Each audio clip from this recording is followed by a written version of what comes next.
Labour card से सरकार आपको मकान, बच्चों की पढ़ाई, शादी और इलाज के लिए आपको लाखों रुपए सीधी आर्थिक मदद देती है। और खर्चा कितना आएगा? मात्र 20 रुपए। आप घर बैठे ही अपने मोबाइल फोन से ऑनलाइन तरीके से बना सकते हो। सबसे पहले तो आपको अपना ब्राउजर ओपन करना है और यहाँ पर आपको सर्च करना है लेबर कार्ड। तो आप सभी के सामने UPBOCW.in करके ये पोर्टल आएगा। हालांकि इस पोर्टल का जो लिंक है हमने वीडियो के डिस्क्रिप्शन में भी आपको दे रखा है, तो सारी इंफॉर्मेशन मैं आगे इस वीडियो के अंदर दूंगा। सबसे पहले तो जरूरी है कि हमारा कार्ड पहले से बना हुआ नहीं है, हम उसके लिए अप्लाई कर लें। तो इसके लिए सबसे पहले ये वाला जो ऑप्शन दिख रहा है, इस ऑप्शन पे क्लिक करेंगे। श्रमिक पंजीकरण, ये वाला जो ऑप्शन दिख रहा है, इस ऑप्शन पे क्लिक करेंगे। अब सबसे पहले तो हम ये जो पॉपअप आ रहा है इसको हम क्लोज कर देंगे। इसके बाद में श्रमिक का जो आधार कार्ड नंबर है वो यहाँ पर मांगा जाएगा। तो अपना जो आधार नंबर है वो हम यहाँ पर दर्ज करेंगे। एक से बता देता हूँ कि श्रमिक की जो एज है, यानी कि जिसका जिसका कार्ड बनाया जा सकता है, उसकी जो एज है 18 से 60 वर्षों के बीच में होना चाहिए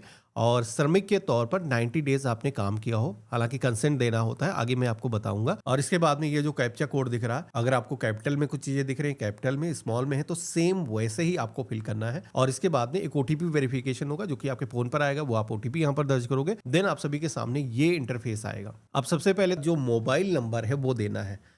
तो आपके फोन पर एक वेरिफिकेशन के लिए ओटीपी आएगा। वो जो ओटीपी है यहाँ पर आपको दर्ज करना है। ये जो कैप्चा कोड दिख रहा है जैसा है सेम वैसे ही आपको फिल करना है। और इसके बाद में अब आप देखोगे कि श्रमिक का नाम यहाँ पर आ चुका है, फोटो भी यहाँ पर आ चुकी है। अब इस फॉर्म के अंदर जो भी इंफॉर्मेशन पहले से नहीं भरी हुई है वो इंफॉर्मेशन हमें दर्ज करना है। जैसे कि आप देखोगे कि माता का भी नाम पूछा जाएगा, तो यहाँ पर अंग्रेजी में आ जाएगा और इसके बाद में हिंदी में यहाँ पर आ जाएगा। और इसके बाद में आप अपना जो मोबाइल नंबर है वो यहाँ पर दर्ज करोगे। इसके बाद में यहाँ पर सोशल जो भी आपकी कैटेगरी है, आप सामान्य वर्ग से आते हो, SC ST OBC कैटेगरी से आते हो, आप चूज करोगे। अब इसके बाद में वैवाहिक स्थिति पूछा जाएगा, तो आप शादीशुदा हो या फिर अनमैरिड हो, आपको अपने अकॉर्डिंग यहाँ पर सेलेक्ट करना है। तो यहाँ पर आपकी जो भी एजुकेशन क्वालिफिकेशन है, जैसे कि आप देखोगे कि बहुत सारे स्लैब दिए गए हैं, आप अपने अकॉर्डिंग आपको अपनी जो क्वालिफिकेशन है वो चूज करना है। तो इतना करते ही आप देखोगे कि हमारे सामने जो है एक इंटरफेस कुछ ऐसा आएगा जहां पर श्रमिक की कंप्लीट इंफॉर्मेशन आ जाएगी। जैसे कि आप देखोगे कि राशन कार्ड संख्या या फिर फैमिली आईडी, श्रमिक का जो आधार नंबर है वो यहाँ पर पहले से आ चुका है, श्रमिक का नाम यहाँ पर आ चुका है। इसके बाद में जो सेक्शन मिलता है वो है आवेदक का जो स्थायी पता है, जहां पर आप सभी को जो है सबसे पहले अपना जो मंडल है वो हम सेलेक्ट करेंगे। अब यहाँ पर मंडल को चूज करते समय कुछ लोगों के मन में सवाल आएगा कि भाई हमने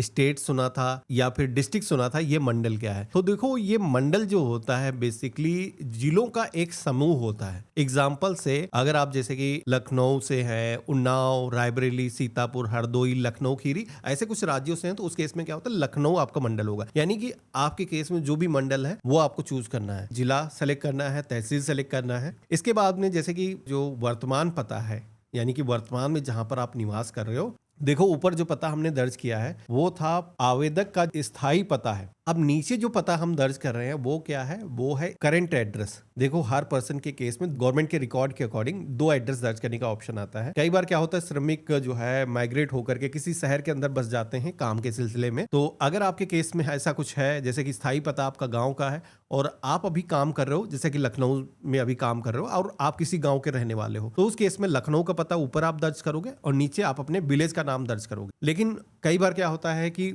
एप्लीकेंट के केस में ये जो दोनों एड्रेस है वो सेम ही होते हैं, तो हम यहाँ पर इस ऑप्शन पे टिक कर देंगे। तो बार बार हमें एड्रेस दर्ज करने की जरूरत नहीं होगी, ऑटोमेटिक ऊपर जो एड्रेस हमने फिल किया है वो यहाँ पर कॉपी हो जाता है। तो ये भी काफी सहूलियत मिल जाती है कि अगर आपके केस में सेम है तो आपको दोबारा यहाँ पर दर्ज करने की जरूरत नहीं है। अब इस तरीके से पता हमने दर्ज कर दिया है। अब इसके बाद में अगला जो सेक्शन आता है, जिसमें कि पेज में नीचे की तरफ आओगे तो सरकार ने इस फॉर्म को आप देखोगे कि कितना आसान कर दिया है। इसके अंदर आप सभी का जो ठेकेदार है, जो साइट पर जिसके अंडर में काम करते हो, या फिर भवन स्वामी है जिसके अंदर भी आपने काम किया है, हो सकता है एक ही ठेकेदार के साथ में आपने काम किया हो या फिर मल्टीपल मकान मालिकों के साथ में आपने काम किया होगा। इसके बाद में भवन स्वामी, ठेकेदार या फिर ग्राम प्रधान जिसके अंडर में आपने काम किया है, उसका जो नाम इंग्लिश लैंग्वेज के अंदर यहाँ पर आपको दर्ज करना है। उसका जो मोबाइल नंबर है वो देना है। भैया ये काम पहले से काफी आसान हो चुका है, आप जो देते हो उसके अकॉर्डिंग सरकार मान लेती है। नहीं तो पहले क्या होता था, लिखवाना पड़ता था, उनसे लेटर लिखवाना पड़ता था। तो ये भी काम आपका आसान हो चुका, बस मोबाइल नंबर आपको देना है। और कई बार वेरिफिकेशन भी नहीं करते, हमने देखा कि कार्ड ऑटोमेटिक जनरेट हो जाता है। हमने यहाँ पर मोबाइल नंबर दर्ज कर दिया है जिसके यहाँ पर भी हमने काम किया, हमारे ठेकेदार का हो सकता है। अगर इनकेस गवर्नमेंट फोन करे उनको तो वो बता सके कि भैया इनको हम जानते हैं, हमारे यहाँ इन्होंने काम किया है 90 डेज से ज्यादा, ऐसा कोई बंदे का नंबर देना जिसके यहाँ आपने काम किया हो। अब पूछा जाएगा कि कौन सा काम किया है आखिर आपने, तो यहाँ पर आपको चूज करना होगा कि भैया हमने कौन सी सर्विस ऑफर करी है। अगर आपने कोई फिटिंग का काम किया है, इलेक्ट्रिशियन का काम किया है, एसी लगाया है, या फिर कोई साइट पर आपने गार्ड का काम किया, चौकीदारी का काम किया, तो आप यहाँ पर बताओगे। और इसके बाद में अगला जो सेक्शन आएगा जहां पर पूछा जाएगा कितने दिनों तक आपने श्रमिक के तौर पर काम किया है। तो जैसे कि मैंने आपको बताया था कि कम से कम जो है 90 डेज आपने श्रमिक के तौर पर काम किया हो, तो जितने दिन भी आपने काम किया है आप यहाँ पर लिखोगे। जैसे कि 90 दिन से ज्यादा भी हो सकता है, तो हम यहाँ पर दर्ज करेंगे। इसके बाद में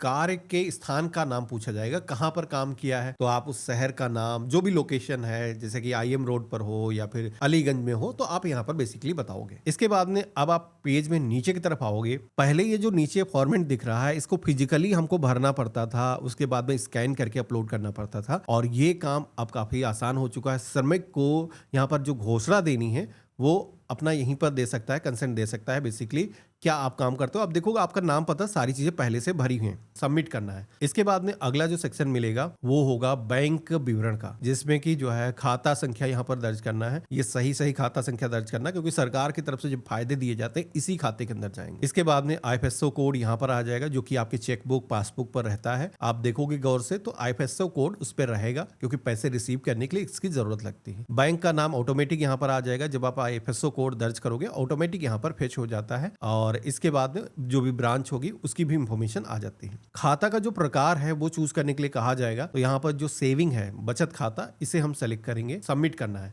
और देन आप सभी के सामने अगला जो इंटरफेस आएगा, जहां पर अब आप देखोगे कि फीस पे करने के लिए बोला जा रहा है। मुझे लग रहा है यार सरकार को श्रमिकों से पैसे तो नहीं लेने चाहिए, लेकिन यार ये 20 रुपए आप देखोगे क्या ही इससे फायदा है। 20 रुपए में क्या सरकार का बन जाएगा। फ्री में बनाना चाहिए कार्ड, हर चीज तो फ्री में बनती है। खैर, कार्ड अब बनाना है तो पैसे तो देने पड़ेंगे, लेकिन 20 रुपए हर साल देने पड़ते हैं। उसी के एवज में आपको सरकारी योजनाओं का बेनिफिट मिलता है। कार्ड अगर एक्सपायर हो गया तब आप सोचो कि फायदा ले पाए, वो नहीं ले पाओगे। तो अगर आप चाहते हो कि 2-3 सालों के लिए कार्ड बना लें तो आप अभी से रिन्यू कर सकते हो, नहीं तो हर साल आपको रिन्यू करना पड़ता है। उसकी जो एक्सपायरी है 1 साल होती है। हालांकि अगर आप अभी से 2 साल के लिए बना लेते हो या फिर 3 सालों के लिए बना लेते हो तो आपका जो कार्ड है वो 3 सालों में एक्सपायर होगा। यहाँ पर जो है, जैसे कि मैं आपको एग्जाम्पल के लिए दिखा रहा हूँ कि 1 ही साल के लिए हम अप्लाई कर रहे हैं। जो भी चीजें हमने दिया है वो सारी चीज सही दिया है। कोई भी हम गलत इंफॉर्मेशन अगर दे रहे हैं तो बीएनएस की धारा 182 188 के तहत हम पे कार्रवाई की जाए। कंसेंट को हम एक्सेप्ट करते हैं, क्या ही हमने गलत दिया है। ठेकेदार की गलत इंफॉर्मेशन मत देना, ठीक है। अब हमने सबमिट किया है और भुगतान के ऑप्शन पे क्लिक करना है।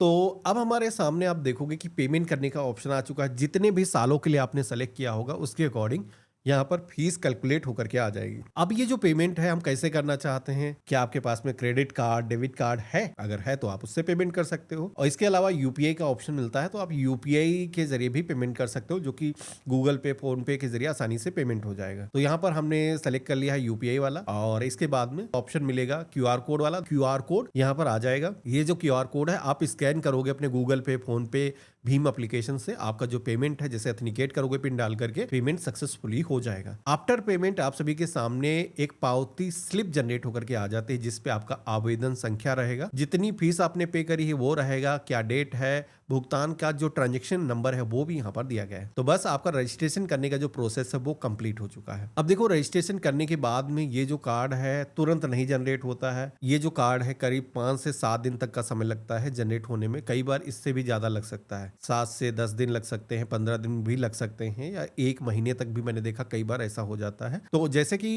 जो है, जैसे आपका कार्ड जनरेट होगा उसके बाद में कार्ड को आपको डाउनलोड करना है। वो कैसे करना है, तो जहां से हमने होम पेज से अप्लाई किया था पोर्टल से, वहीं पर हमें ऑप्शन मिलेगा श्रमिक सर्टिफिकेट का। तो आप देखेंगे कि हमारा जो श्रमिक कार्ड है वो जनरेट हो चुका है। मेरा जो कार्ड है करीब 7 से 8 दिन लगे हैं, एग्जैक्ट तो याद नहीं है, 7-8 दिन हुए होंगे, और कार्ड आप देखोगे कि यहाँ पर जनरेट हो चुका है। तो इस तरीके से आप अपना जो कार्ड है ऑनलाइन तरीके से बना सकते हो। बाकी सरकार की योजनाएं कौन कौन सी हैं, तो मैं आपको लिस्ट दिखा देता हूं। पोर्टल पर ही ऑप्शन आपको मिल जाता है योजनाएं का, जिसमें कि समस्त योजनाओं के ऑप्शन पे क्लिक करोगे तो आप यहां पर देखोगे कि मातृत्व शिशु एवं बालिका मदद योजना हो गया, संत रविदास शिक्षा प्रोत्साहन योजना, अटल आवासीय विद्यालय योजना हो गया, आवासीय विद्यालय योजना, कन्या विवाह सहायता योजना हो गया, आपदा राहत योजना हो गया, महात्मा गांधी पेंशन योजना हो गया, गंभीर बीमारी में सहायता है तो अगर आपको योजना के अंदर बेनिफिट चाहिए तो आप यहाँ पर इन योजनाओं के अंदर बेनिफिट ले सकते हो। आप यहाँ पर जो है कैसे अप्लाई करोगे, अगर आपको ये जानना है तो मुझे कमेंट में लिख करके बताना,